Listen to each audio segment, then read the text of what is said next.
Tiago capítulo 1, versículo 19. Meus amados irmãos, tenham isso em mente, guarda aí na tua cabecinha. Sejam todos prontos para ouvir, tardios para falar e tardios para irar-se. Bem-vindo ao quarto e último episódio sobre o tema Se não edifica, não ouça, não diga. Mensageiro do Senhor, são guerreiros de valor, atalaias do Senhor, a espada da primícia vai queimar o tentador. Geograficamente, o percurso do Egito até Canaã dista, em média, 200 quilômetros. Se o povo hebreu caminhasse 5 quilômetros por dia, chegaria em 40 dias à Terra Prometida. 5 quilômetros por dia, devagarzinho, com crianças, com senhoras, com cargas, com animais. Chegaria em 40 dias. Porém, apesar de testemunharem tantas maravilhas de Deus, a murmuração do povo hebreu lhe custou 40 anos de caminhada no deserto. Sem contar aqueles que pereceram no trajeto. Êxodo capítulo 16, versículo 35 fala sobre isso. Que pena! Tão perto e tão longe. Pelo mesmo motivo, nos dias de hoje, tem gente que está tão perto da graça de Deus, mas não pode alcançá-la. Que pena! Salmos capítulo 95, versículo 10 diz: 40 anos estive desgostado com esta geração e disse: é um povo que erra de coração e não tem conhecimento, não tem conhecido os meus caminhos. 40 anos Deus estava triste com o povo de Israel, que ele libertou do Egito e só lhe dava tristeza. Primeira carta a Coríntios capítulo 10, versículo 10 e 11 diz: e não se queixem, como alguns deles se queixaram e foram mortos pelo anjo destruidor.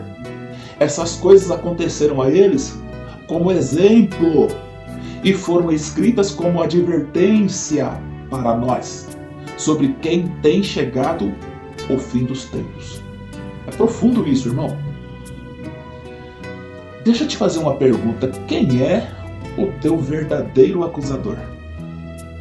Romanos capítulo 8, versículo 33 diz: quem intentará acusação contra os escolhidos de Deus?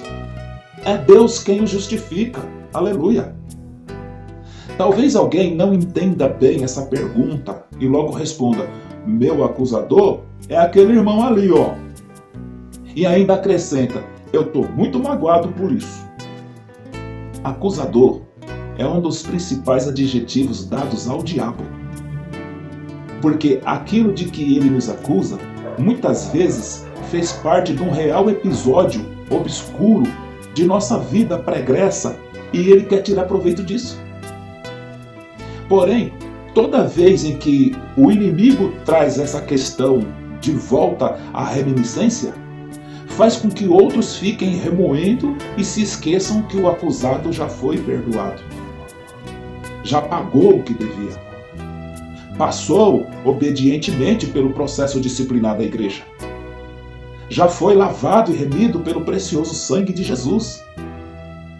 E assim, aqueles que acusam só conseguem ver ali uma mancha, os impossibilitando de liberar perdão. Conclusão: por mais grave que tenha sido o erro do acusado, agora ele está bem diante de Deus e deve ter consciência disso para não se deixar abater. Em contrapartida, aquele que está sempre apontando o dedo pode estar muito complicado diante de Deus. Muitas vezes não tem nada a ver com o assunto, não tem conhecimento nenhum da vida da pessoa envolvida, se ouviu falar, só ouviu. Não vai ajudar a restaurar a vida do acusado e não vai acrescentar nenhum benefício a ele, só vai piorar a situação. Provérbios capítulo 17, versículo 9. O que encobre a transgressão busca a amizade, mas o que renova fica remoendo aquilo, sempre trazendo de novo aquele assunto. Mas o que renova a questão separa os maiores amigos. Às vezes, depois de ouvir uma pessoa por algum tempo, percebemos justamente isso: acusação de dia e de noite. Ou seja, exatamente aquilo que o diabo faz diante de Deus para reivindicar a nossa alma. Desnecessário dizer que isso não é o que se espera de um servo de Deus. Apocalipse capítulo 12, versículo 10. E ouvi uma grande voz do céu que dizia: agora é chegada a salvação, e a força, e o reino do nosso Deus, e o poder do seu Cristo. Porque já o acusador de nossos irmãos é derrubado, o qual diante do nosso Deus os acusava de dia e de noite. O pai da mentira terá alcançado o seu objetivo se fizer com que você desanime da fé, abandone a obra de Deus ou guarde rancor em seu coração contra irmão que injustamente te acusa. Quando não, já dizia o sábio Salomão em seu provérbio, capítulo 19, versículo 11: a sabedoria do homem lhe dá paciência, sua glória é, olha para isso, ignorar a ofensa. Irmão, eu vou repetir isso porque é muito importante.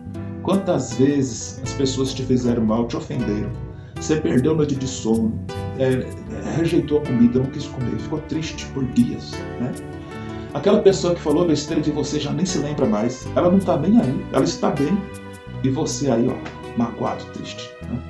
Provérbios capítulo 19, versículo 11: a sabedoria do homem lhe dá paciência, sua glória é ignorar a ofensa. Amém? Deixe que falem, não se incomode com isso, ponha na mão de Deus. Parece difícil, mas se você abrir o seu entendimento, nunca mais dará a Satanás o gosto de se entristecer por causa de falsas acusações. Mateus capítulo 5, versículo 11 e 12: bem-aventurados sois vós, quando vos injuriarem e perseguirem, e mentindo disserem todo mal contra vós por minha causa. Exultai e alegrai-vos, porque é grande o vosso galardão nos céus, porque assim perseguiram os profetas que foram antes de vós. Amém? E quanto àquele irmão que não se contém e vive de acusar e falar mal do próximo, também temos uma palavra para ele. Primeira carta a Coríntios, capítulo 6, versículo 10. Não erreis, nem os devassos, nem os idólatras, nem os adúlteros, nem os efeminados, nem os sodomitas, nem os ladrões, nem os avarentos, nem os bêbados, nem quem? Os maldizentes, nem os roubadores herdarão o reino dos céus. Você vai herdar o reino dos céus, meu irmão, ou não? Deixa eu falar com vocês sobre falsidade. Provérbios capítulo 10, versículo 18 diz assim: o que encobre o ódio tem lábios falsos, e o que difama é um insensato. Quando a pessoa dá ouvido a quem fala mal dos outros, ela estabelece uma aliança de cumplicidade com quem fala. Você se tornou cúmplice. Bem como, se é ela quem fala mal do próximo, está em busca de alguém que possa bajular só para convencê-la de compactuar com seus pensamentos perversos. Independentemente de estar com a razão, fatalmente essa pessoa precisa de um aliado que seja nécio. Judas, capítulo 1, versículo 16. Essas pessoas vivem se queixando, descontentes com a sua sorte, e seguem os seus próprios desejos impuros. São cheias de si e adulam os outros por interesse. Um fofoqueiro só fofoca com outro fofoqueiro, desculpe. Como homem de Deus, a sua postura deve ser séria o suficiente para desestimular qualquer pessoa de se aproximar de você apenas para lhe encher os ouvidos de besteira, de acusações contra o próximo. Se o fofoqueiro vê em você uma pessoa na qual ela possa descarregar seus mexericos, é porque ele entende que você também seja da mesma laia. Daí saiu o ditado popular que diz: quem disso cuida, disso usa. Primeira carta a Coríntios, capítulo 5, versículo 11. Mas agora vos escrevi que não vos associeis com aquele que, dizendo ser irmão, for devasso, ou avarento, ou idólatra, ou maldizente, ou bebarrão, ou roubador, com tal, nem ainda comais, olha, evita essa gente, é o que a Bíblia está dizendo.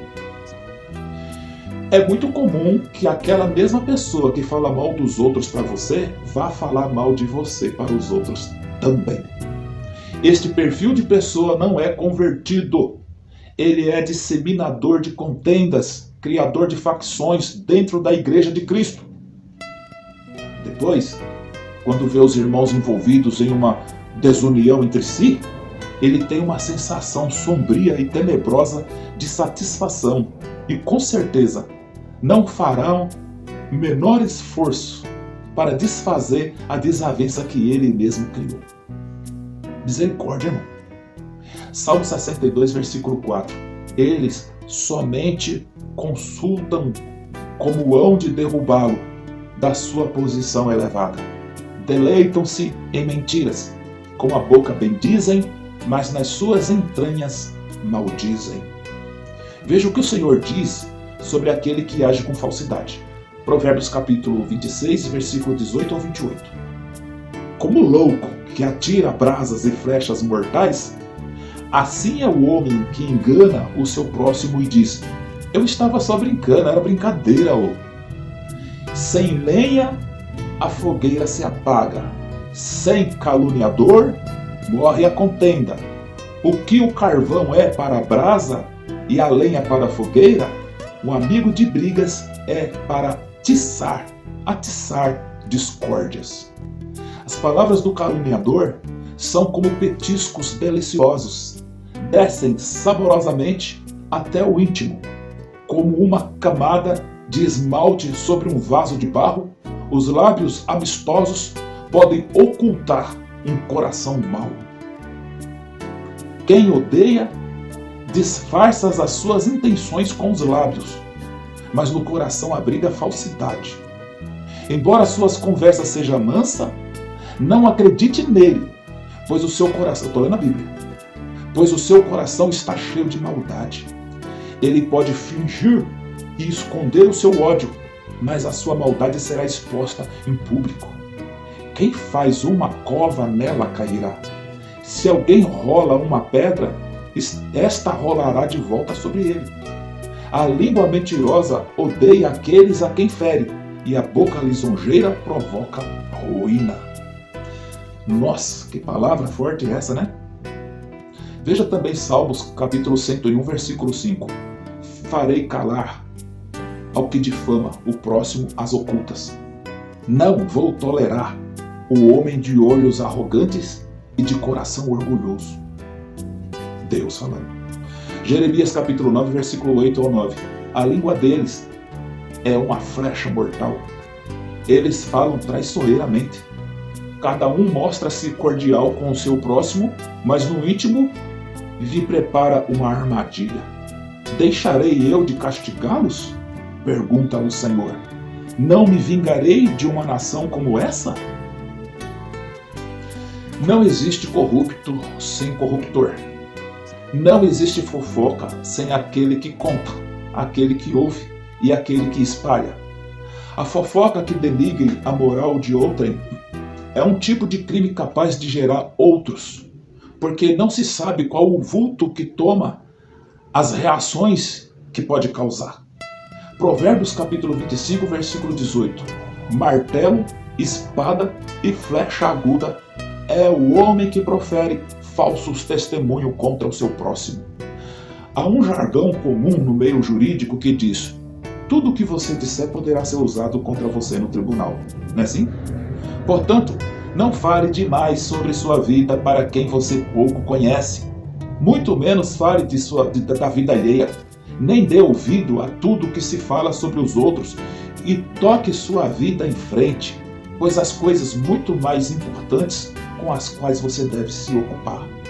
Colossenses capítulo 4, versículo 6. A vossa palavra seja sempre agradável, sempre temperada com sal, para que saibais como vos convém responder a cada um.